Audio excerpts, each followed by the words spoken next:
Good afternoon, everyone. So we are going to get started with our next panel, and I would like to introduce our co-chair, Eva Maria. Okay, thanks for staying.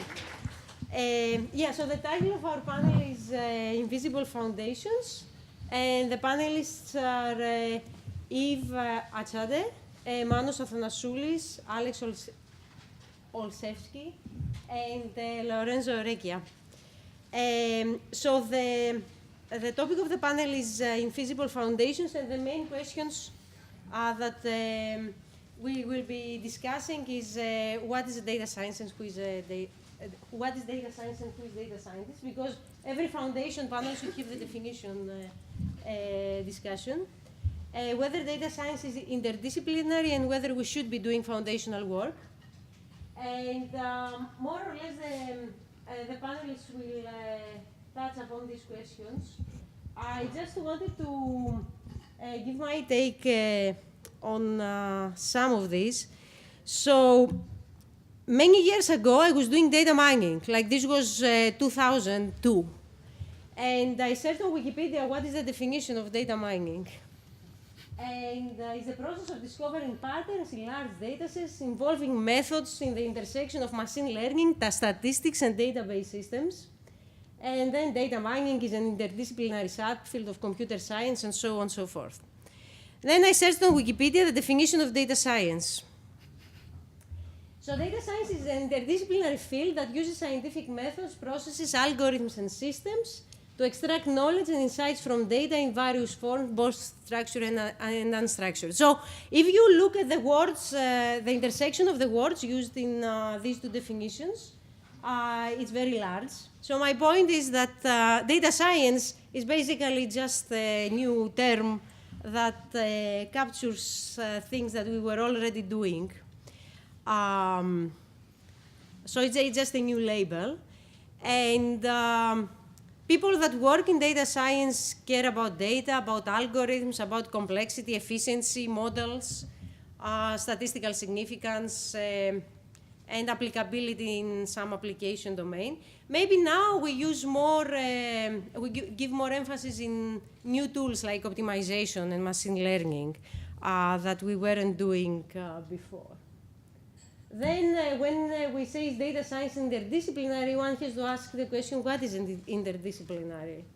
So does it mean to work with people within computer science, but working in different subfields of computer science? Or does it mean to work with people that do something in a completely different domain? In terms of data mining, which has some history, more history than data science, the most prominent data mining results come from collaborations of people that did data mining with theoreticians. So they introduced a lot of algorithmic tools. Theoreticians introduced a lot of nice algorithmic tools in the data mining community. And I try to follow this, so I try to work as much as possible with people that do theory. Lately I work with, I have a collaborator in the CS department, and we do primal dual algorithms that people in theory have been doing for years for data mining applications that give new insights in data analysis. As someone coming from the data mining community, I just want to say that I see a lot of value in foundational work, and people that over the years have proved to be good data miners are usually people that had a background either in systems or in theory. And I think that generally there is always like we discuss a lot about research, but there is also the educational aspect of data science, and how do we train someone to be a good data scientist? And I mean, my personal take, which is biased, is that someone has to be trained well in foundations in order to be able to do any application-specific work. So this is my original take, and then Lorenzo is going to go next. Discussing graphics.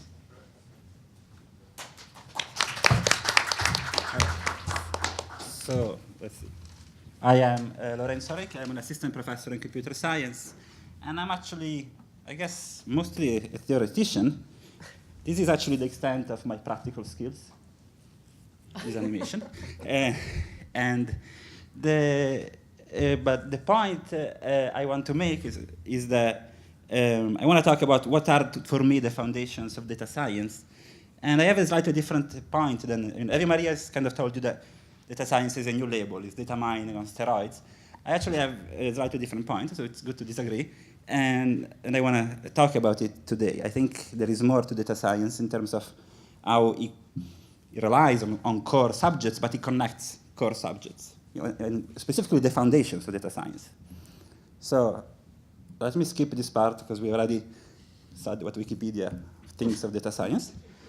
Okay, and all right, so the animations are not really working, but we all know that we have lots of applications of data science, and you have bioengineering, genomics, CS, physics. There is a large world of applications, and under it there are really, I think, of kind of two layers of foundations that are common to all these applications, which are algorithms and analysis, and really, and under that, what the actual systems are that run this computation.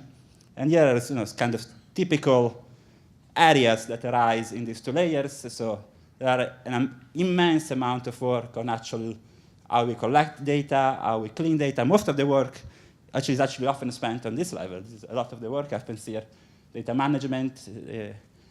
And then there is the slightly more abstract work that people like me do on this analyzing the data, developing algorithms for extracting meaning from the data. So optimization, machine learning, statistical modeling. The data is often noisy. The data, there is measurement error, there is variation in the world. We need to understand that and model that. And then on top of this, using the tools given by this layer, we have these highly complicated edifices of science, and various sciences have worked on this. So that's, for me, the foundations. So data science is interdisciplinary. So you will see typical things you might have seen today. Interdisciplinary collaborations are collaborations that may be joint applications of neuroscience with some algorithm in computer science. So they cross discipline subjects. I claim that there is something interdisciplinary as well about the foundations of data science itself. And the idea is that all these disciplines, and maybe more prominently statistics, physics, and CS, have thought about these layers. Physicists have thought about computation, statisticians have thought about computation, and about what systems they need to run their computations. And everybody has worked on their own stack. And there is a lot of knowledge here that we can really merge together and to get something better, something stronger.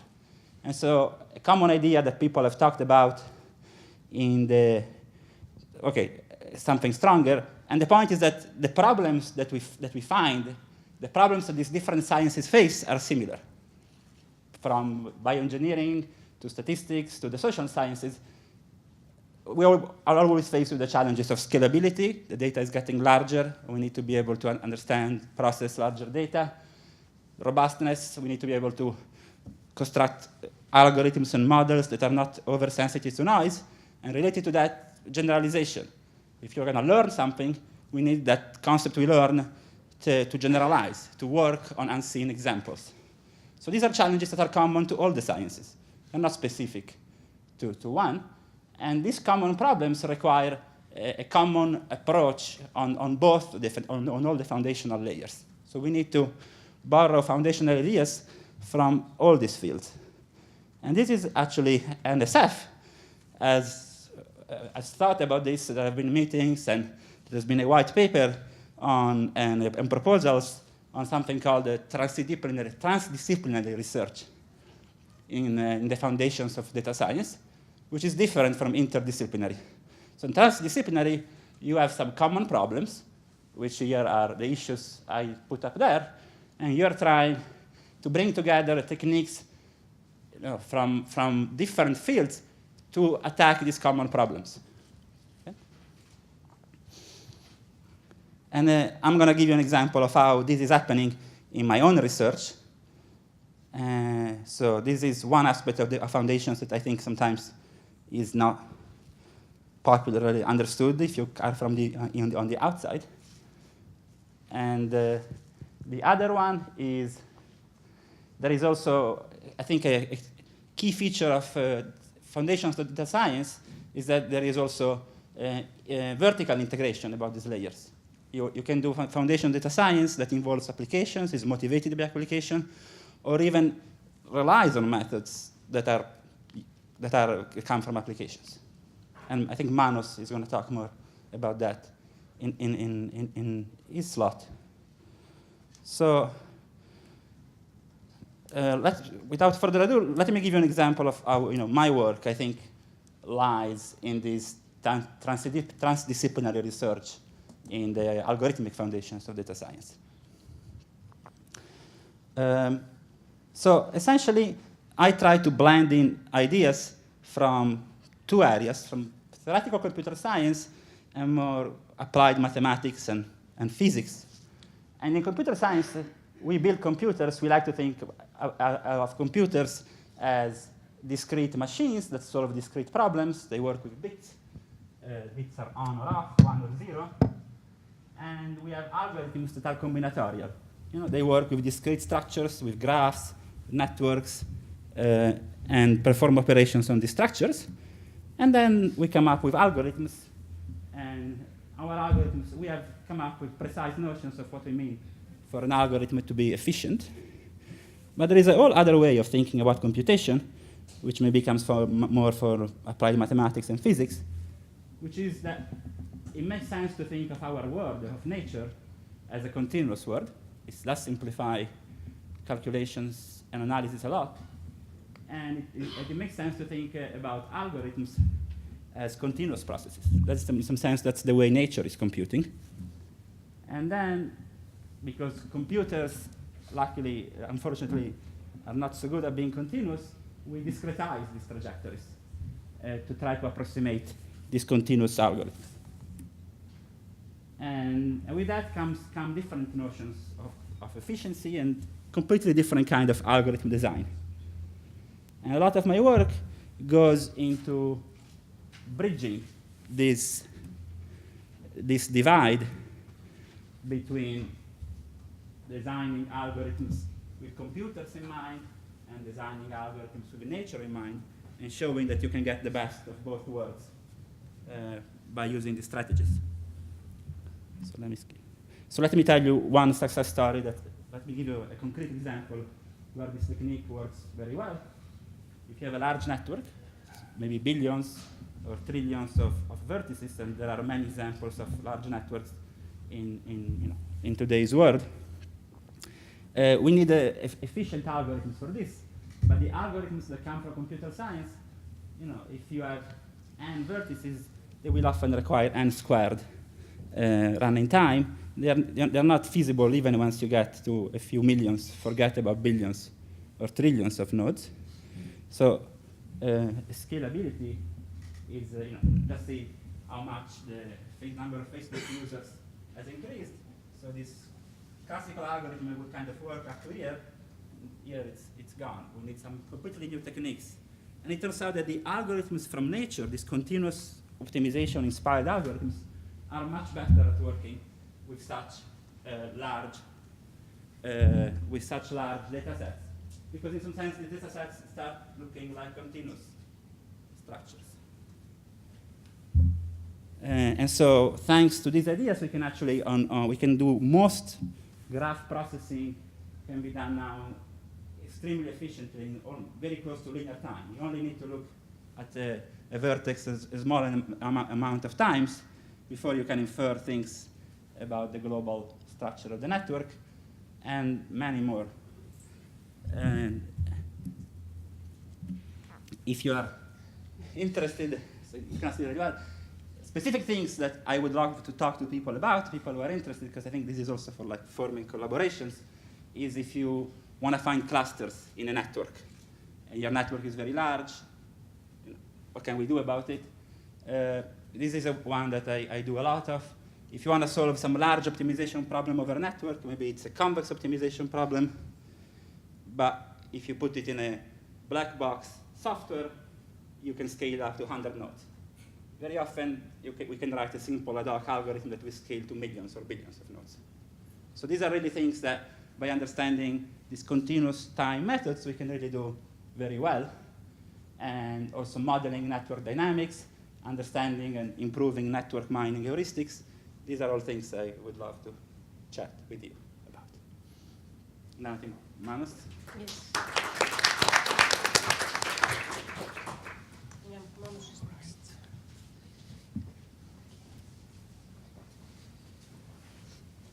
So in a great panel full of theory people, I have to carry the burden of systems.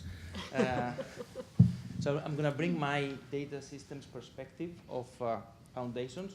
I'll try to go over the same question. So what is data science? Actually, we kind of discussed about that. It's related to data mining, but I think much more than data mining. Is it interdisciplinary? So this is a question I'm going to spend a few minutes on. The answer is yes, but I want to understand, or at least to give you my take about what does it really mean to be interdisciplinary. So with Lorenzo, we have this nice visual here. So we have these invisible foundations, and there has been a lot of success stories, right? And Lorenzo spoke for some of them.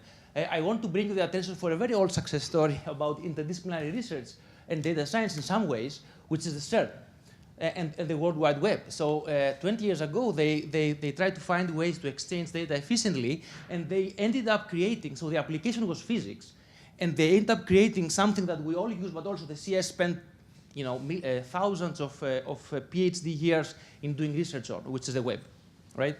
So this is a great success story, and it's kind of informing the application is informing the systems, and we are doing research because of that.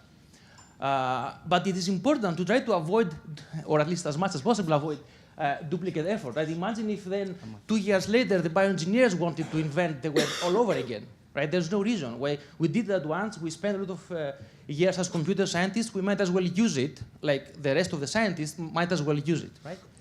So as systems people, or as computer science and systems people, we need to be able to give the tools to the domain scientists to actually use it and avoid all this redundant effort. And that's to make the point that foundational work in computer systems, where I'm interested in, often does come because of an application, often does happen because of an application. So, okay, let's stay a little bit on the question of interdisciplinarity. So there is an application, we analyze the data of the application, we use systems. This is indeed interdisciplinary because oftentimes the application can be, health, medical data, social sciences, communication sciences, neuroscience, and so on. But I want to now bring your attention to another aspect, right? So we might have not only the application informing and using all these tools, but we might have the foundation going all the way and playing the role of the application. We might want to develop an algorithm, and we might want to analyze it in a data-driven way. Actually, this year at MIT, they have, for the first time, a course on data structures and algorithms that all the analysis is based on machine learning tools, analysis of the algorithms. So we might turn the foundation and make the application of this data science workflow. And similarly, we might want to build a system, and we might want to say, okay, I'm going to analyze its behavior in a data-driven way and understand whether this is a good design or not. So is data science, or does it have to be interdisciplinary in a way that it has to go between, let's say, computer science and neuroscience? Yes, but not only, right? We could even stay within our community of computer science and find interesting problems that might be, of course, of use to other scientists as well.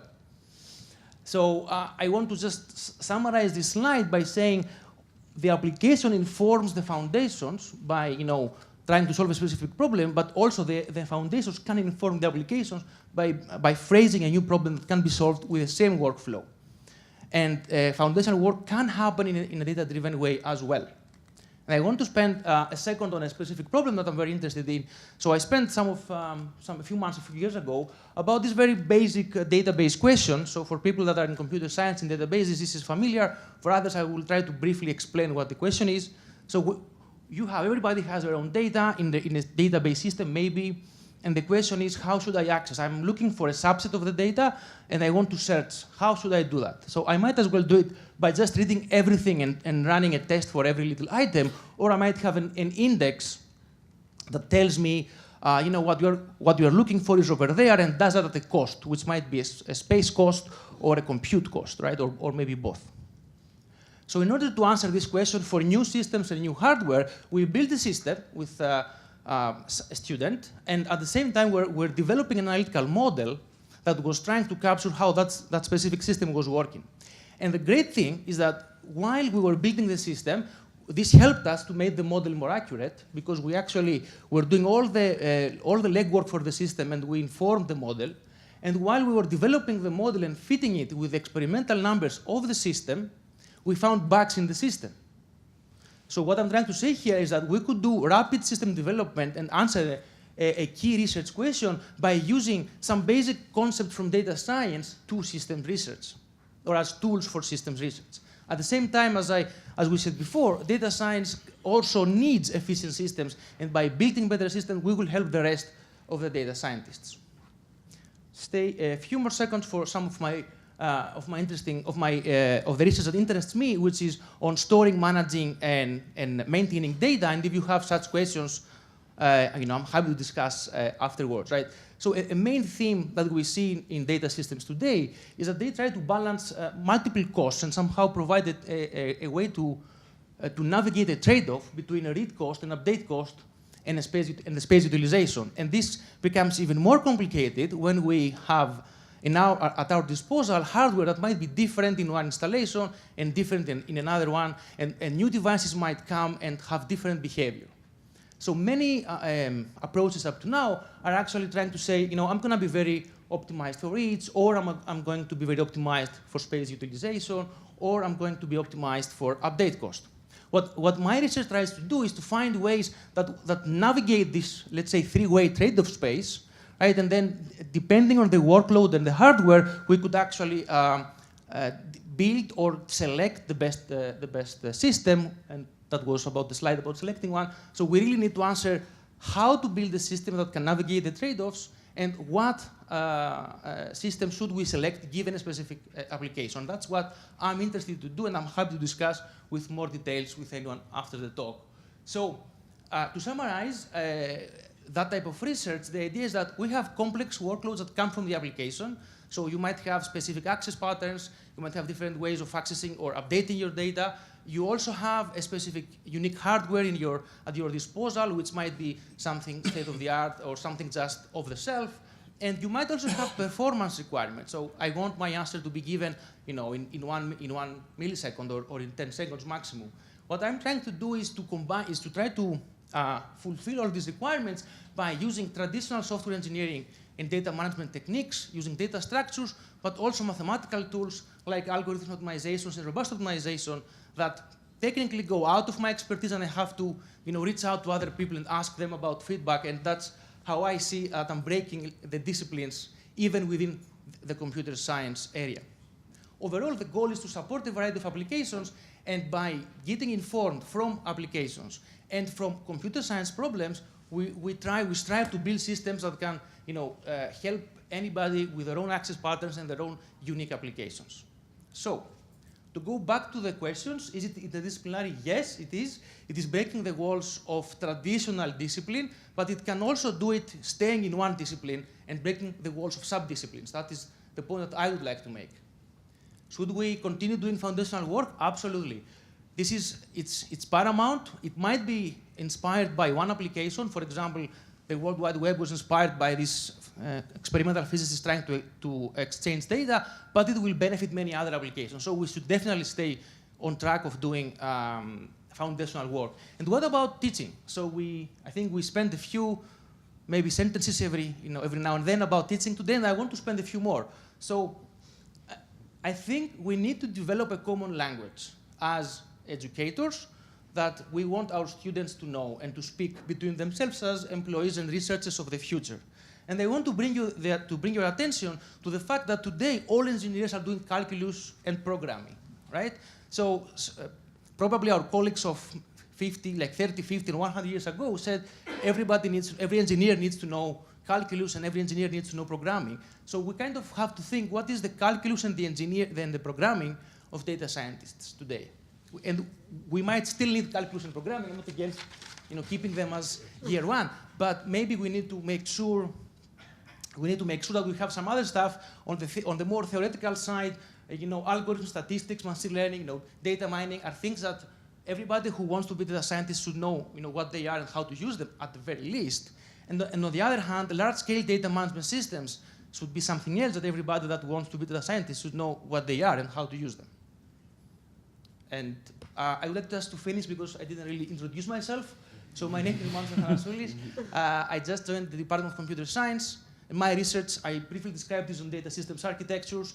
And if you have problems on data management, scalability, storage, performance optimization of your computers, of your software system, or indexing and physical design, I'm happy to talk with you now or later over email and so on. All right, thanks.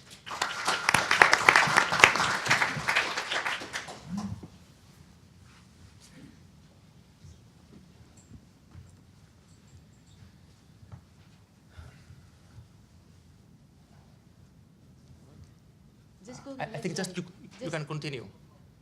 Go forward. Okay. There we are. My name is Evacelli. I'm a professor in the Mathematics and Statistics Department. I'd like to thank the organizers for inviting me, Evi Maria and Lorenzo. So I thought I would just try to give you at least one take on foundation in data science from a statistical viewpoint. So which is kind of perhaps a little bit different from some of the way that you might think about doing data science analysis at first. So for example, if you take a problem and you have a regression problem, for instance, and you in your regression problem you compute the least square estimator, you might just really be, the only thing you might care about is just the answer that you get that will tell you something about the relationship between the covariance that you have and the main outcome of interest that you have. But for a statistician, really, what we really care about is this random variable that we're computing and its meaning. And it turns out that for over a century, we have these estimators, these quantities that we tell people to compute and to work with, to find meanings in the data. That was great until we start hitting this really, really big data set, and all these estimators, either they just are too noisy, there's nothing you can do really take out of them, or they are just impossible to compute. And right now, statistics in a way, statistics in a crisis because we have these procedures that are really either too costly to compute or the meaning is a little bit difficult the same meaning is a little bit difficult to get out of them. So part of my work and really to a large extent what is going on in the statistics community these days is to try to go back to the foundations and try to work out again how we could do statistics in the face of really, really complicated data set and difficult data set. So this is really what I'm also trying to say in this slide here. So if you have a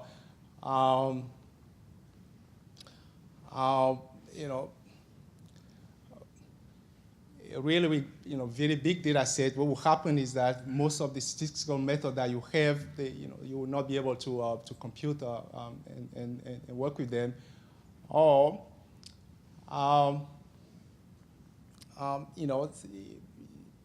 the quantity that you'll be interested in trying to compute will be completely the estimator that will get out of them will be completely noisy. So some of the ideas that we're sort of working with these days to try to go around this complication is to, in a way, end what I call here the dictatorship of the likelihood. If you sort of take statistical course, you sort of remember that most of the inference that we do, the way we try to recover distributions or recover information from the data generating process is through the likelihood. And most of our difficulty comes from there, and the idea now is to try to find ways to maybe be a little bit more parsimonious about what you can recover about the parameter. Maybe you have some very complicated distributions with a lot of parameters, but you don't have enough data. Maybe if you sort of focus on parts of the parameters that you're trying to estimate, you might be able to do it, and there are many different ways to do that. These are ideas that are very popular these days that people are sort of working and to try to make more precise. Another line of work here is going back to computation. One of the issues is that also if you have an estimator, it might be well defined, but you might not be able to compute it. So there is really a lot of intense collaboration with computer scientists in trying to find better ways to solve these optimization, these Monte Carlo problems. And this is also a very rich and dynamic and very exciting line of work where you see a lot of collaborations between statisticians, computer scientists, and mathematicians.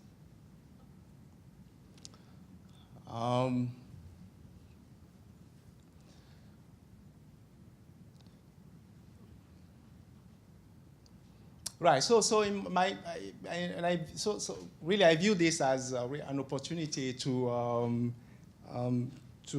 redefine to really advance knowledge in the sense that at least for a statistician, if you start looking at the kind of difficulty that we have in computation or in inference, it really comes from lack of understanding really of some of the procedures that we're working with. And the data science or big data is really an opportunity to push forward and learn better and learn more about these stuff. Some concluding thought. My take is that really foundational research has always been very important in statistics. I mean the question of what is it that we're computing and what does that mean has really been the main question driving statistics. And again, so let me give you another example. So if you have a set of data points, maybe you work in a marketing department and you have a bunch of numbers. You could take the average of those numbers and it will mean something specific to you in that context where you're working in. But for a statistician, that average is really taking the sum of random variables and normalizing it. And for us, we really want to know how that sum behaves as a random variable. So it's a very different questions that if you are in a particular, and it depends on the space that you live in. And these estimator or these random quantities, the way they behave, and whether they behave in a way that can tell us something about what is going on is really a fundamental questions that is what we are really after. So there's just no way for at least in the statistician minds of doing the applications without looking at those questions, what these things mean and how they behave as random quantities. And it's only through this understanding of the random quantities that we could really have some assurance about what we are saying in the applications. And that's duality between application and theory is we need both, and they are both important. And the nice thing now is that in order to answer and those questions, we need mathematicians, we need computer scientists, we need engineers, we need statisticians to also try to look at it and implement it in practice. That's it for me. Thank you.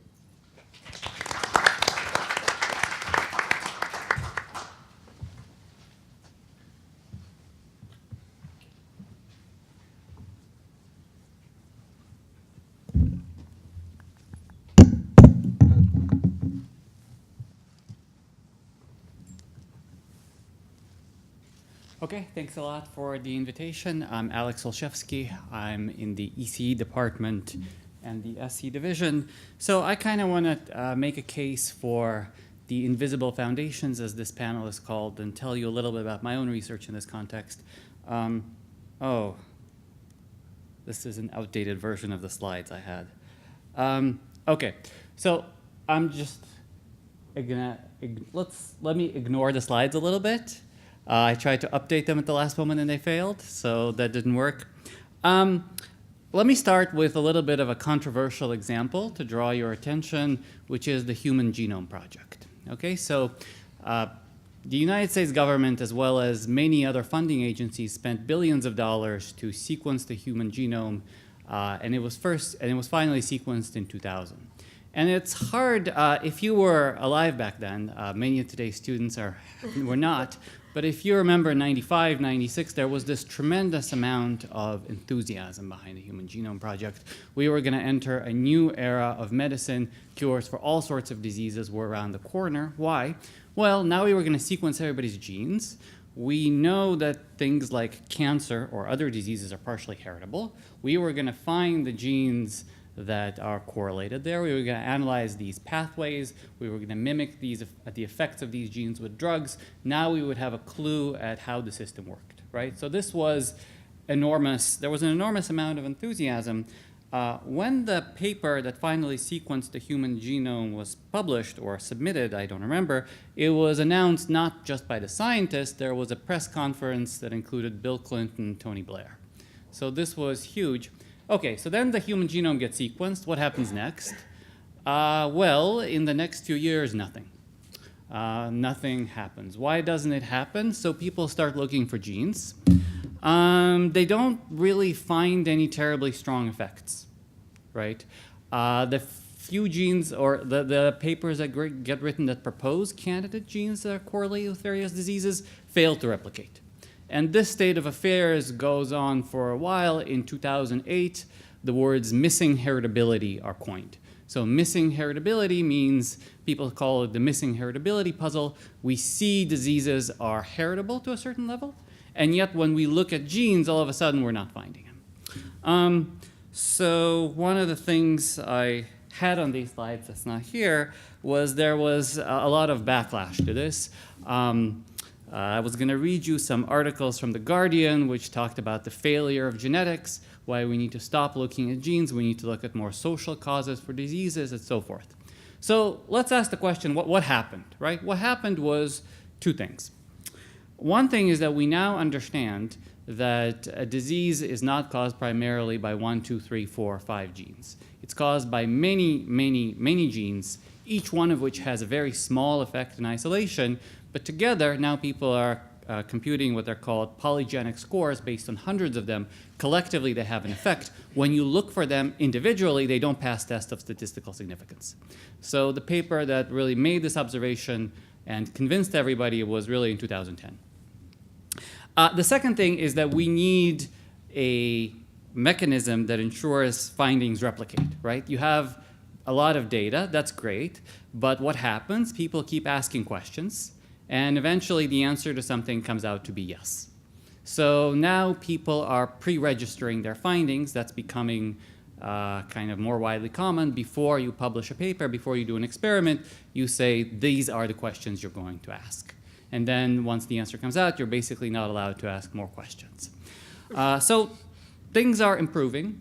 But as of 2017, there was kind of a survey in the European Journal of Human Genetics, which suggested that across a variety of traits like height, BMI, it looked at 52 traits, only polygenic scores explain a median of 10% of the heritability we observe in populations. So 20 years down the line, we're basically 10% to where we want to go, right? Now, the point I want to make, and the reason I bring this up, and I think there's a lot of parallel to kind of what we're facing right now, is that the conversation that that field had in 2010, it should have had in 1990. So there was no reason why people couldn't talk about how do we make sure our statistical findings replicate in 1990. Hey, maybe we should pre-register our stuff. Similarly, people could and should have asked the question, well, how do we search for the cumulative effect of many small things, each one of which fails to pass statistical significance? Now, let me kind of abandon that for a second, and let me say there's a parallel to what we're facing now. So there's a lot of enthusiasm about big data, about collecting more and larger data sets. But the question that maybe needs to be asked a little bit more is, what are we going to do with this data once we have it, right? What if you get the data, you look at statistical patterns, and the answer is it's complicated, right? Do you want to be in the situation where 20 years down the line, you're only 10% to where you were thinking you would be, like in the Human Genome Project? So my kind of take is that what we need is foundational research that anticipates these problems as they will arise. So I'm going to tell you a little bit about my own work. Let me start with this slide. So we're getting a lot of amazing results from the machine learning community on image recognition and speech recognition and so forth. One of the things that's not widely appreciated among the public is that these advances are gobbling up more and more and more computing power. This is a slide from a class I took in, the slide dates to 2017, so it's basically ancient history by now. But the point is that people are vastly improving from benchmark to benchmark by training larger and larger neural network, training them for longer and longer, but the computation time increases at a vast rate. And in fact, many of my colleagues have complained about this to me in private, that it's a little challenging to compute with researchers from, like, say, Google or Facebook, who can throw a lot more computational power a lot easier at a problem than someone in academia. So the question I want to ask is, how do we fix this, right?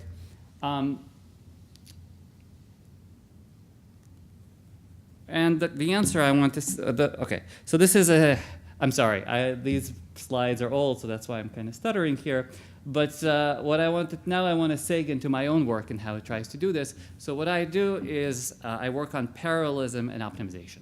So maybe one idea to kind of overcome the fact that these machine learning methods are getting hungrier and hungrier for computing power is to just throw more and more parallel computing power at them. The problem is that computers are not really getting faster. So Moore's law could be counted in the past to just make all these problems obsolete. We can't really count on it anymore. So let's think about the fact that we have a lot of parallel computing power. Can we throw it at these problems and get the gains that we want? This is kind of an old question, and it's a question that people have been studying for decades, right? Parallel computing is not new. Unfortunately, a lot of work that people were doing, let's say in the 70s and 80s, is not really all that applicable. I'm going to talk very briefly about parallel random access machines.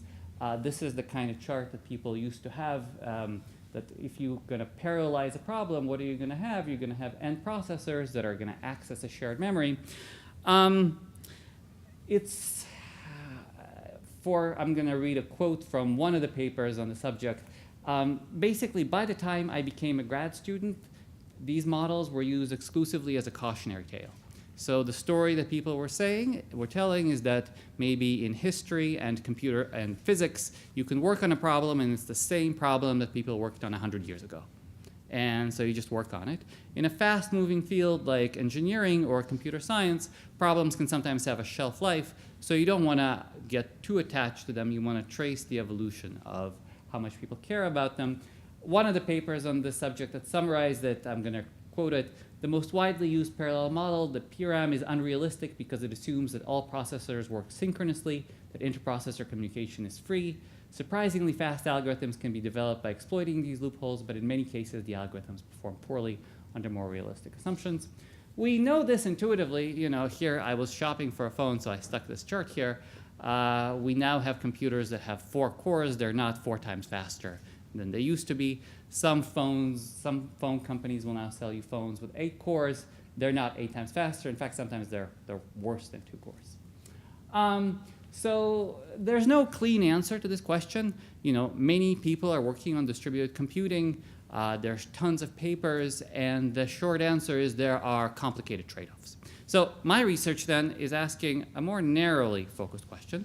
What I want to know is, can you parallelize maybe training of machine learning models? So machine learning models are typically trained using some kind of stochastic gradient descent, right? So let's ask the question that if I have stochastic gradient descent, can I maybe throw 1 million processors at it and get an answer that's 1 million times faster? Okay, and I tend to work within what is maybe the very opposite of the parallel random access machine model. So imagine your processors are in a graph, and at every node you can just do some computing and you can send something to neighbors, which you cannot do if you're, for example, over here is communicate with someone over here. You're just limited to broadcasts and you're limited to computation. Links have delays, messages can get lost. Sometimes processors are awake, sometimes they're dead. Some of them can just die permanently. In short, what I'm trying to do is go for the very opposite, like throw everything bad at this, right? So kind of, and what do you want to do in this setting? Let's say what you want to do is you want to train a certain model. So node I has data in this network. That means it has a certain function, and that function, fi of x, is telling you how well x fits its data. And what you want to do is you want to find an x that fits something across all of these. So think of x as the parameters of your neural network that you want to train. Every node has its own data. You want the neural network that fits the data everywhere, not just the one node. But you want to do this in this very harsh scenario with nearest neighbor message passing, with links going dead, with messages going lost, et cetera, et cetera, et cetera. So I'm going to skip to the conclusion. Basically, our result says that this is one result that we have that kind of captures what my research group does and kind of is an attempt to negotiate these questions. So the result says that if you wait long enough, it works perfectly. So let's say this is a simple example where you're training an SVM over 50 nodes. So you want to separate blue from orange by some kind of line over here. And we chose this simple example because it's a perfect, because you can see how it would go. If you had the model where everybody's at the same place, communications are perfect, free, instantaneous, everything's wonderful, you get the orange curve. And if you have the model I just described where everything's horrible, you get the dark blue curve. And we did this over 50 nodes on a circle graph, so you can talk to somebody on your left and somebody on your right. And our theorem basically says that if you wait long enough, these two curves are the same, right? And the question is, of course, how long do you have to wait, right? Because this is this is simultaneously promising, but there's also a big caveat, right? So the caveat is that, okay, if you want to solve the problem to this accuracy, it doesn't actually matter everything as far as gradient descent is concerned. It's as if the network doesn't exist. Everything's wonderful. But if you want to solve the problem to this accuracy, then now things are bad. Because see, the orange here is much faster than the blue. So a priori, this kind of perfect parallelism is only going to work if you want to use gradient descent to solve something to a very low accuracy, right? And how long? I'm sorry.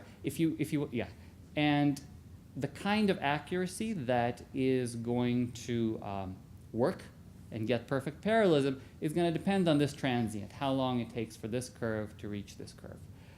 We have some empirical results that show that this happens after ON, where N is the number of processors. So basically, if you're going to use, I don't know, 1 million processors, as long as you're going to use a constant number times 1 million iterations, you're okay. Which actually doesn't sound terribly unrealistic. If you read kind of the latest news on how long people are training various models, I'm sure many of you have heard of AlphaZero. Google recently released a chess playing program that not only beats the best chess playing programs, but plays chess in a particularly beautiful way. The amount of computation that was done to train that model is over 10 to the 20 floating point operations. There's a kind of open source project to replicate that finding, and there's a chess engine called Leela, which is a group of people just going through Google's paper and trying to do the same thing. It's now been going for 3 months, and it's far, far worse than what Google has done. So somehow 3 months of training by a big group is not enough to train this particular model. So kind of understanding, anyway. So I've basically told you a little bit about my work. I want to kind of understand when can you throw 1 million processors in something and get a linear time speedup. And the whole point of this work is that it anticipates certain trends that are happening within the data science community, right? On the one hand, the great results that people achieve with machine learning, but on the other hand, the fact that you need to train these models with gradient descent for longer and longer and longer. So this is sort of, coming back to the issue, this is sort of invisible foundations, right? In the sense that when everything works really well, you don't bother to peek beneath the hood. The internet works, right? Very few people have bothered to learn how messages are actually routed behind the scenes. We all know it works. Only in the case of something like the Human Genome Project, when it fails to work, all of a sudden questions get asked, well, why doesn't it work, right? But unless we really make progress between on these questions, let me suggest that we are going to run into issues down the line where the sort of wonderful results that you hear about that are coming out of, say, Google and other research labs will not be practical to replicate for most people who are collecting data and using it. All right, and with that, I'm going to thank you for your attention.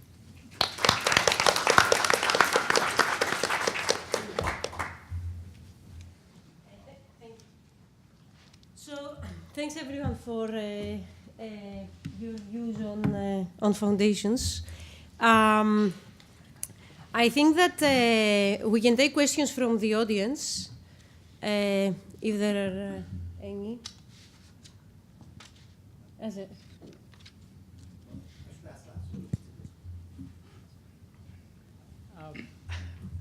This might be a controversial question. I'm coming from the Med campus, so I'm personally interested in genomics. And I think to your point, I think you mentioned about what happens if we spend millions of dollars of effort and at the end not see the outcome, right? So I think that was the point you were making. But on the other hand, I also want to mention that medicine and biology, it's not easy to do, right? So maybe we also need to set an expectation as to what success means, right? So for me, even 10% success is pretty good. So I think, philosophically, I think I liked your motivation to really think about this. So that was a good point.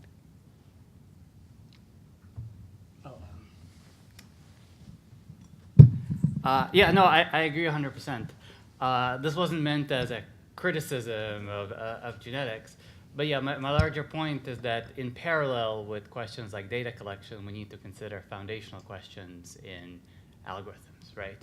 And in fact, human genetics is already very widely used in medicine, right? Yeah. Actually, I'll make a comment first, and then I have a question. I'm a systems person. I do research on applied. I'm not a theoretician, but I love theory, and I use a lot of the theory in what I do. And one of these is this multi-party computation thing that you heard about earlier if you were around, which uses cryptography. Now, I'm not a cryptographer, But we have a colleague who's a cryptographer, Ron Kennedy. And he was very nervous when I started saying, oh, we're going to build tools so that people can use them in medical campus. He was very nervous, actually really nervous. And coming to me says, I want you to be very careful. And he had a very good point, which took me a while to appreciate. He says, this is the first time this is ever going to be used. Imagine if there's a problem. You're going to doom the whole cryptography area. So think about, and this happened actually in cryptography, the first times we started using cryptography to secure the web, the Microsoft engineers didn't know how to use cryptography. They took a very long key and they divided it into little pieces and applied the pieces separately. Well, that destroyed the whole algorithm. And there were failures that were in the newspapers about that. So I think there is something to be said about when things don't work, you get a black eye. And the only way to make sure that things are going to work is actually to do that foundational work that proves to you that it is correct. So one thing I did not, the risk I was taking is I was building systems, but I was not proving that I'm just using a tool. I didn't go through the rigor that, let's say, a cryptographer would do. So I think I just want to go back. Yes, but I can also see why the folks doing that foundational work worry, because you don't want to come back and say, hey, optimization doesn't work because I saw this bug. So that's the comment I want to make on this. So I'm actually very intrigued by the fact that you guys don't agree on what data science is. Earlier today, I actually gave my own comment on data science, and I said, the problem is you call it science, right? So when you call it data science, as opposed to data mining is an act. It's like I'm doing something to the data. Data science is sort of, what do you mean, data science? So what I said earlier, for those of you who were there, I said, well, every science is a data science, by definition. What science doesn't use data? And the other point I made is, well, maybe it means something else. Maybe it means the science of data, but that doesn't make sense either.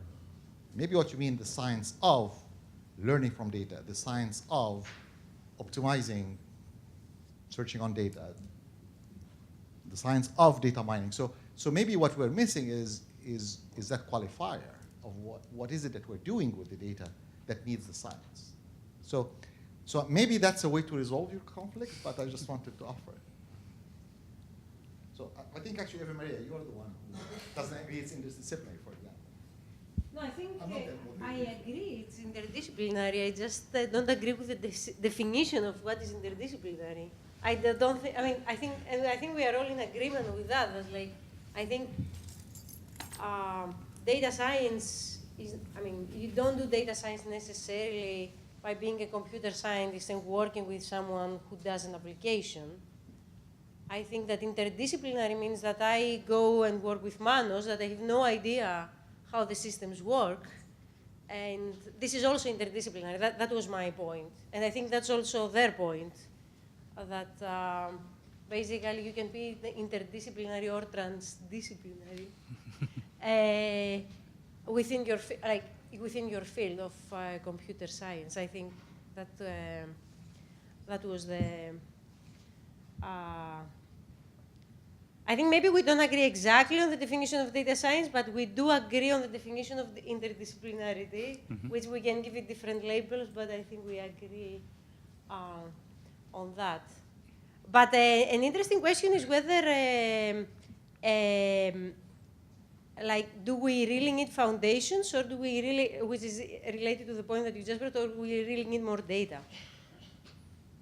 So, that's what the neural networks show us, right? If you throw more data into the problem, you have the computing power to learn more complicated models, and you solve your classification problems, and there is no foundational work. So the question is, shall we care about the foundations of neural networks, or shall we collect more data, throw more data into problems? So is it data or is it algorithms that we should be focusing on? Maybe to come back to Aziz's point, I kind of feel like you could make the case that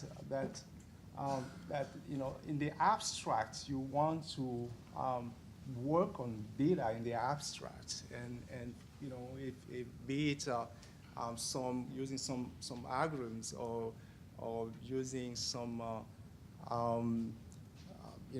just look at it as a sequence of digits, of numbers, and study that. And I think that's really, what is, the idea of how do we collect those data, and how do we make sense of them, without even necessarily, being tied to a particular interpretation of those numbers. I think you could view it that way, and I think that's sort of the direction where a lot of people are gravitating to.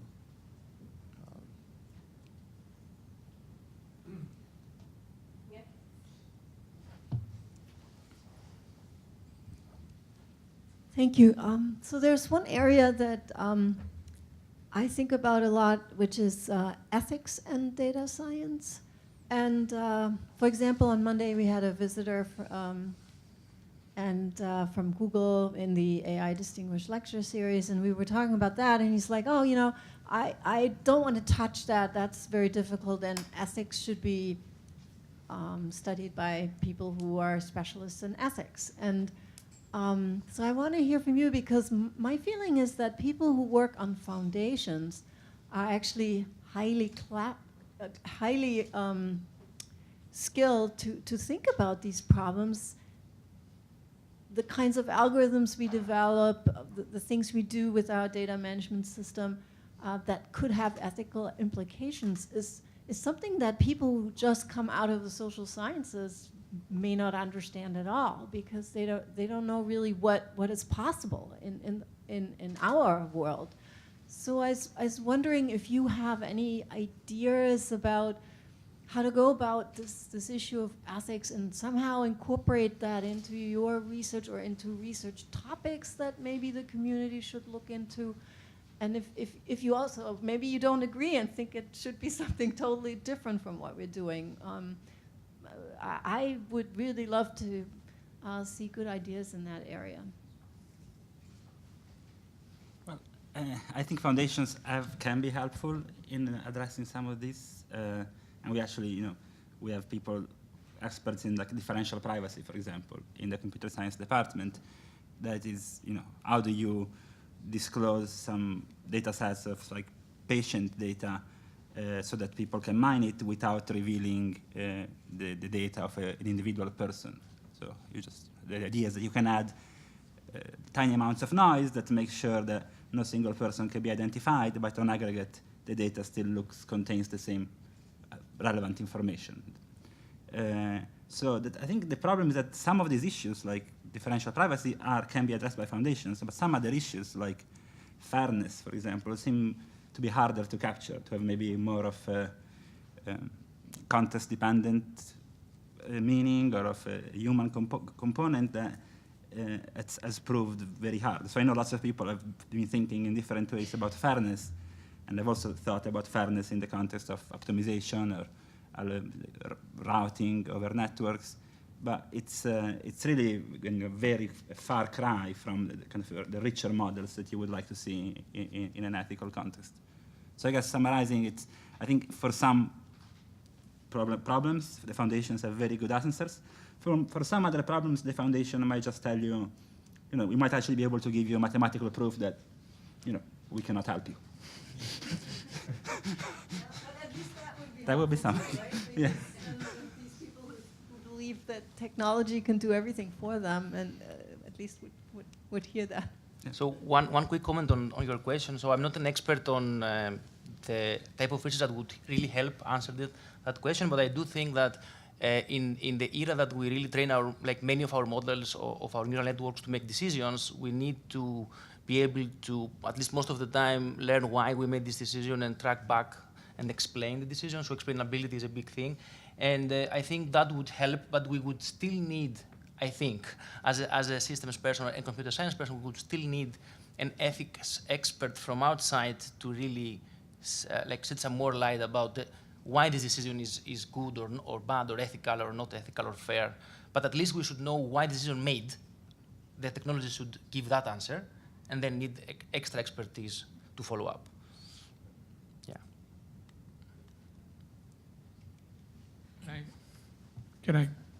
Is your question answered? Can I go? Okay. So this might be a more basic question.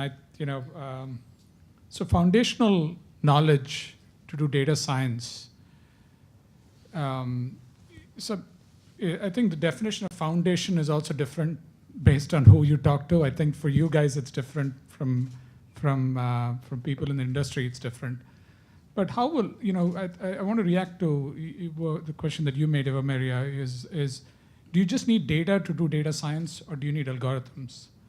If you just needed data, how would you explain the results that you get to the people who are consuming the results? And how would you explain to a social scientist what the algorithm is returning? How would you explain to a media specialist what the results are returning?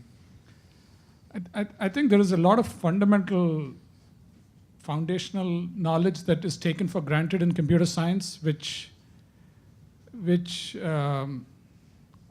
is needed as building blocks, because otherwise you'll forget what got you to where you are. And I don't know what you guys think about that. And are students being taught that? Or are they being just taught these value-added, high-level, training neural nets and not knowing what goes into what was there before a neural net? I mean, I think it is a big issue that I think the one people among us who teach foundational topics in computer science or in optimization see this very often, that sometimes we feel like we may not be teaching enough foundations to our students. We focus on how to actually work with today's applications, and there is a bit of a fear. What if the world changes, the technology changes? These people will have a hard time adapting to the new reality. And we have been talking about, new courses and new programs that try to address, and also the fact that the foundations themselves are changing. The statistics and computer science and machine learning engineering are kind of converging. We don't want to train a computer scientist who knows nothing about statistics for the future of data science. So we think about this, and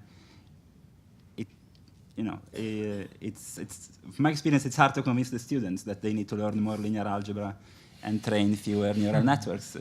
If you have a spiel for that, I can invite you to my 131 class, and you can try to convince them. I'm having a little luck. And part of it is that a lot of these foundations are mathematical, and I think there is work to do in the pedagogics of many of these things. We can teach these things in a more exciting and more accessible way. And we should spend time doing that, but we are very busy. So I think this is at the heart of my last sentence, more or less, about what should we teach to the students to find the common language. And I think that it's definitely important to know what are the tools, so to teach what are the tools throughout our curriculum, but at least touch a little bit about why these tools work like that, and what techniques really they use and how they might change in the future if new techniques come into play. So I don't think that this is answered. This is really an ongoing discussion, and we should keep doing that. But this is exactly what I guess we should be thinking. And, but many of these things are still the same that have been taught for 100 years. Yes, my only point. I think students think that all the past knowledge is useless now. They just need to learn. Yes, exactly. That's the point. Yeah. It's some humility is useful in this. Yeah, I agree with that. Yeah. Any other questions? So thank you very much. Thanks.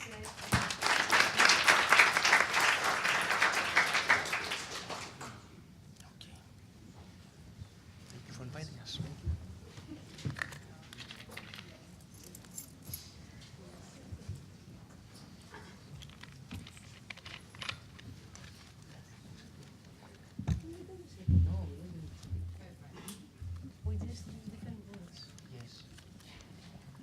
So I wanted to ask actually about the problems in time.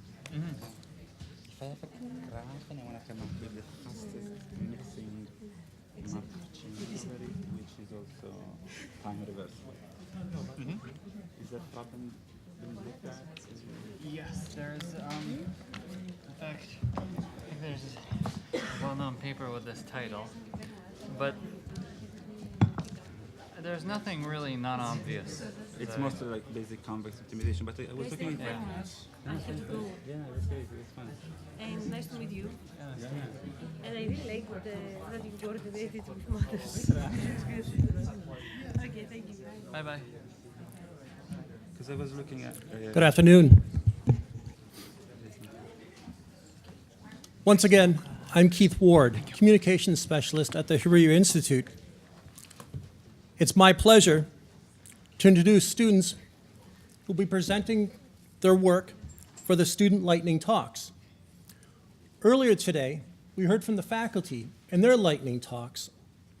The difference here is that the students were nominated by the faculty, and they're excited to share their work related to data science. The format will be similar. The students will have 1 minute to present one slide. They should keep a close eye on the timekeeper, who will let them know that they have 30 seconds left, and then 1 minute. So with that, let's get started. First up, we have Rudy Chen, followed by Sahar Abi Hassan.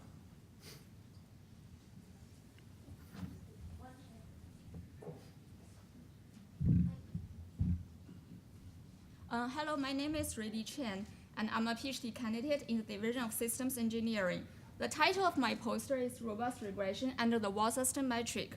So our problem is to learn a robustified regression plan when the observed samples are contaminated with outliers using a distributionally robust optimization approach under the Wall System Metric. Our formulation is a minimax problem, and we have shown that it could be reformulated as a regularized learning problem, and we have established bounds on both the prediction and estimation biases of our solution. We consider two extensions of our work. One is to select grouped variables. The other is to develop a robust nonlinear prescription method by combining this Wall System DRO approach with k-nearest neighbors. We consider two applications in the healthcare data set. One is the CT radiation overdose detection, and the other is to prescribe optimal treatments for patients with diabetes and hypertension. Thanks.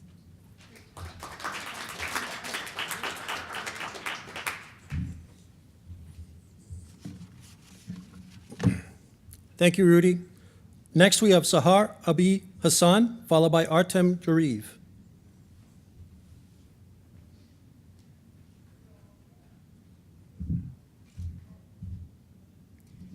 Good afternoon. My name is Sahar Abi Hassan. I'm a PhD student at the Department of Political Science. So the main purpose of this research that I'm doing is to try to understand how interest groups influence public policy through the Supreme Court. In this specific case, I look at the evolution of advocacy networks, conditional on the issue area of the cases for which they decide to file amicus briefs. The data I'm using and the methodology, I basically combine two data sets, the network analysis using the amicus curiae network, and I also use the Supreme Court data set. So the main findings of this research are consistent with some of the literature, where we find a concentration of interest groups in some issues while some other issues remain desolate.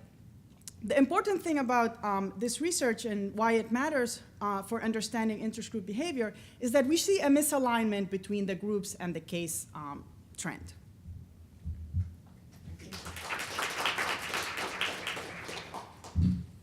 Thank you, Sahar. Next, we have Artem Gariv, followed by Sachi Hashimoto.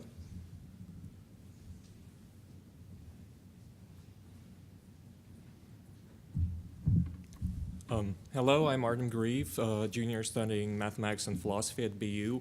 My topic deals with Grills incompleteness results and phenomena, which would previously be ignored due to a certain kind of a strange phenomenon of the Gödel sentence not arising in usual mathematical conceptual theories, yet with the reliability on computer scientific methods and general strengthening of our formal systems in which we work in, we would want to get the sort of conceptual picture of what can we do to know that we can rely on our computer systems, and at the same time understand the result of Gödel in a different context. And we have wonderful results by Loehr proving that inconsistency phenomena are just results of algebra in Cartesian closed categories, have wonderful proofs of PA from weaker systems. We even have some formal peri-consistent results, yet all of those in some way or another are not, do not fit in our general conceptual framework of what mathematics and computer systems do. Instead, there is a conceptual approach for that relating to Turing's issues, which can be seen on the poster that I will present. Thank you.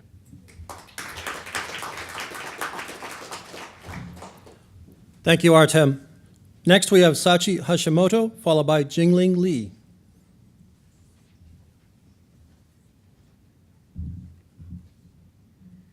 Hi, I'm Sachi Hashimoto.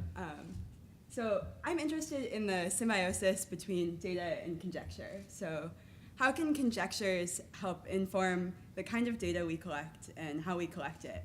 And conversely, how can data help us refine the statements of those conjectures in number theory? So I work with some people who create databases of number theoretic objects. For example, polynomials like this. And creating those databases is the story for a whole nother talk. To fast forward through sort of centuries of number theoretic research, we have tools that can find all rational pairs solving this equation. And we can ask some questions about that. For example, how effective are our tools? So how fast are they, and can we improve our algorithms? And do they always succeed? And if not, why? Thanks.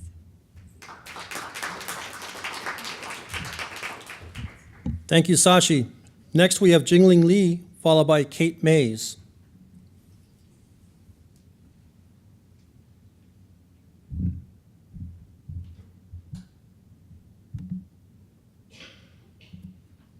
Hello, everyone. My name is Jingjing Li. It's my honor to introduce our research project.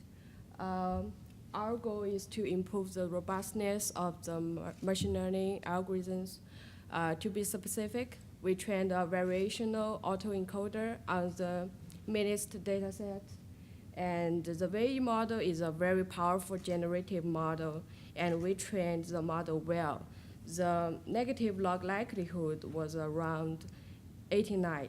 However, when we analyze the marginal likelihood of the input data under the trained model, we found that the VE still suffers from a poor robustness. So our research plan is to improve the robustness of this.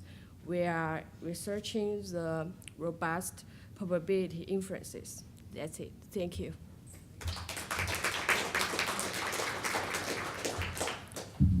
Thank you, Jingjing. Now we have Kate Mays, followed by Nathaniel Ruiz with Mona Jalal.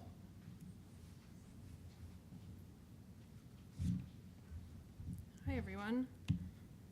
The goal of this research was to determine whether small groups of crowd coders on online platforms like Amazon's Mechanical Turk could produce valid annotations for informal content like social media posts. The study came out of the AI and Emerging Media Research Group, which I highlight here because this was truly a collaborative and interdisciplinary effort. As communication researchers, we were interested in whether this crowd coding method could be a viable alternative to quantitative content analysis, which traditionally entails humans, usually grad students, to annotate content by hand. As you might imagine, this is a rather time and labor-intensive process. Crowd coding could also be a valuable method for computer scientists in generating ground truth for training sets more efficiently. So we compared the two methods on the basis of cost, time, and accuracy. And what we found is that crowd coding was definitely faster. It was also pretty accurate, especially if you increase the number of crowd workers per annotation, which means that it was not necessarily cheaper. And I'd be happy to go into the nitty-gritty details at my poster later. Thank you.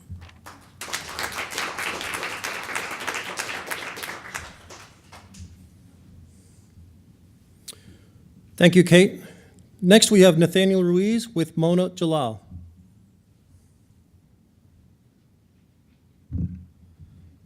Hello. Hello.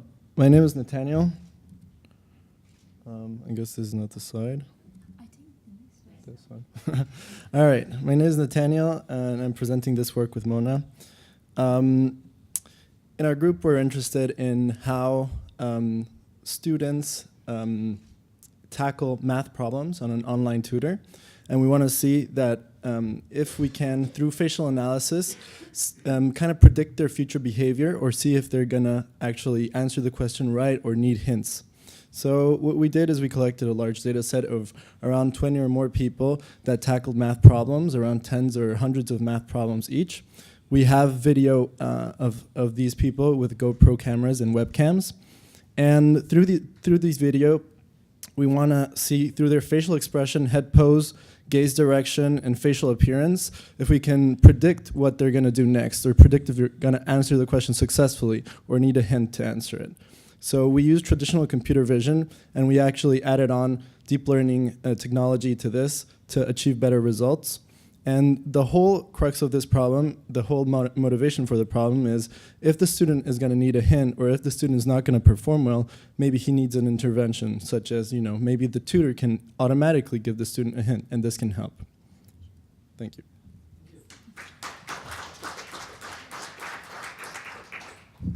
Thank you, Nathaniel and Mona. Next, we have Jessica Sandler, Heather Johnson, Jacob Kozo, and Nicholas Pierce, followed by Shangren Kui.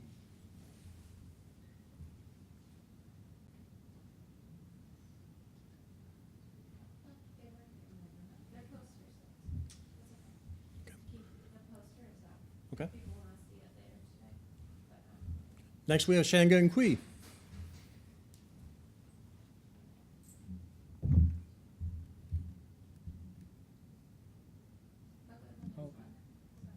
Back. All right.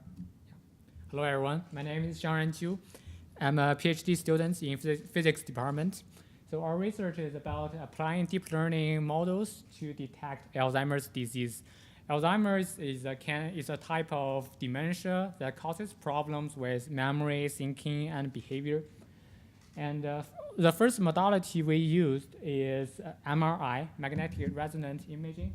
In the upper figure from left to right, you can see actually the condition of the disease getting more and more severe, the shape of the brain also changed dramatically.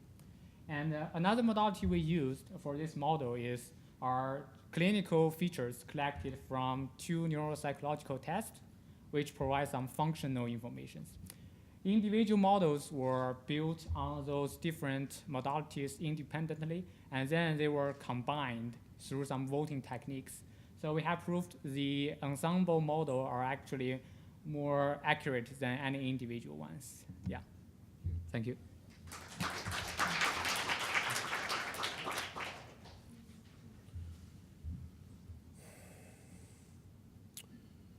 Next, we have Claudio Toro-Serray and Sean Tobin, followed by Xiao Yang.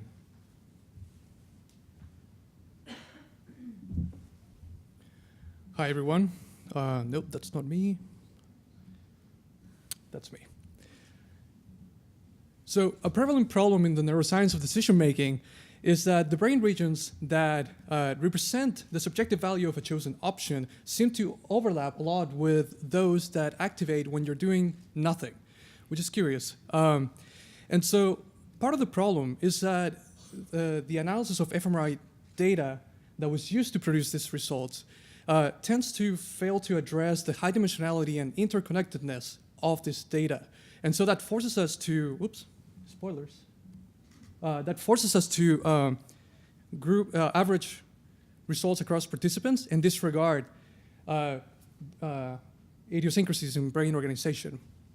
Now, since the brain is a complex network, and since we don't have really ground truth for these neural representations, we recruited graph theoretic tools that allow for unsupervised clustering. And with those, we were able to subdivide these areas of overlap at the single subject level, as you can see here in the little example at the bottom. And so the hope of this project is that this personalized analysis will provide further insights on the mechanisms that govern our choices by actually determining whether these two behaviors actually overlap. Thanks.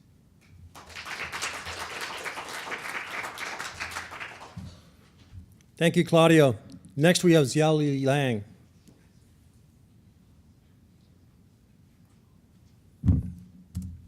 Hi, I'm Xiaoli Yang from Business School. As you may know, newspaper industry in this country is in a crisis. Today, we employ fewer people in newsroom than there was in 1978, and we'd like to help.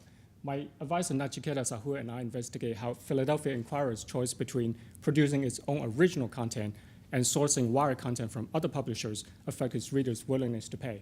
We employ a model that accounts for heterogeneity in readers' probability to subscribe and their time to subscribe. Our results show that when content is free, higher consumption of wire content implies higher loyalty. When content is not free, producing more original content accelerates their subscription decisions. We argue that what people like to read when content is free may not necessarily be what they're willing to pay for to read when content is not free. Originality matters not only as a standard of journalism, but also as an ingredient for financial health. Keep cutting your newsroom staff is not going to help. And last but not least, democracy dies in darkness. Please support your local newspaper. Thank you.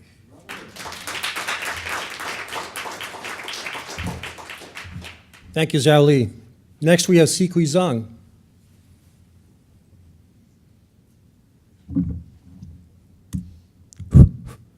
Hi, hello everyone. My name is Siqi, and I'm glad to be here today to present the project that BU Spark collaborates with the Department of Biology at Harvard University, the plant specimen feature detection with machine learning. So the idea of this project, so in revolutionary biology, knowing the location and number of the bud, flower, and fruits in a given specimen picture is crucial in conducting the phenological analysis. Unfortunately, the traditional method they use is to use a human expert to manually find those information. So the purpose of this project is to create an automated system that produces all the data that we needed. So, so the image that we use are taken from the herbarium across the country, and the training data are gathered using the crowdsourcing online. And also we use the deep learning approaches for the feature detection as well. And with all of these resources, we got a pretty good result. And if you're interested in the project in detail, please come over to the poster and I'll answer all the questions you have. Thank you very much. Thank you, Siqi. Now we have Henghui Su.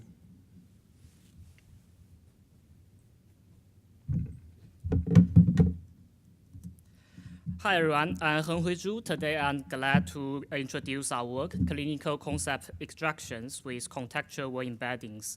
We consider a problem of clinical concept extractions, which aim to find all the phases in a clinical report about findings, treatment, and test. The problem is important since it provides features for many downstream applications. We first introduced a contextual word embedding model based on ELMO, trained on large amount of clinical reports. Use this embedding, we build the clinical concept extraction models that outperform the previous state-of-art by 3.4% in F1. As a result, we conclude that the domain-specific word embedding model is helpful in clinical natural language process tasks. The code and the pre-trained models are available, and we are happy if you can use this model. Thank you. Thank you, Henghui. Let's have a round of applause for all of our students. Now I'd like to welcome back to the podium Azar Bastavros, Director of the Hariri Institute. Thanks, Keith. Well, a good sign that you're a good data science committed is that you stayed until 5 o'clock on BU Data Science Day. So I just want to thank you all for being here and invite you to come outside and participate in the poster session, ask questions. But before I do, I really want to go back and thank the co-chairs for doing such an incredible job. Thank you very much. And last but not least is to thank the Hariri incredible staff, and in particular, Catherine D'Angelo, for everything you've done. Thank you, Catherine. All right, so great. Thank you all, and let's talk outside.